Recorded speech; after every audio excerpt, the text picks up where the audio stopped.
అనిపించింది. స్టోరీ చూసినప్పుడు emotional vibes అయితే వస్తాయన్నమాట. మూవీ వచ్చేసి చాలా బాగుంది. నేనైతే చాలా ఎంజాయ్ చేశాను. మధ్య మధ్యలో కామెడీ కూడా ఎంటర్టైన్ చేశారనమాట. మూవీ వచ్చేసి ఒక మంచి మూవీ, ఒక ఫీల్ గుడ్ మూవీ. ఇది ఒక ప్రీక్వెల్ పార్ట్ అనమాట. ఎప్పుడైతే మహేష్ బాబు గారి వాయిస్ ఓవర్ ఇస్తారో అక్కడి నుండి ప్రతి సీన్ మనకైతే గూస్ బాంబ్సే అనమాట.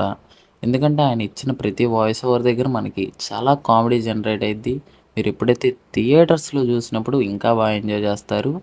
అంటే ముఫాసాకి ఇచ్చిన ఎలివేషను మామూలు ఎలివేషన్ కాదు. ఎందుకంటే మహేష్ బాబు ఇచ్చిన వాయిస్ ఓవర్‌కి హైలైట్ అనమాట. ఎందుకంటే ఆ రకంగా ఉంటదనమాట. మీరు సినిమా అయితే ఎప్పుడైతే చూస్తారో ముఫాసా క్యారెక్టర్‌కి మీరైతే బాగా కనెక్ట్ అయిపోతారు. అండ్ చాలా నచ్చిద్ది ఈ సినిమా చూసినప్పుడు. కొన్ని కొన్ని సీన్స్ అయితే చాలా బావుంటాయన్నమాట ఈ సినిమా. అండ్ ఈ సినిమా వచ్చేసి చాలా బావుంది. అండ్ ఈ వీడియో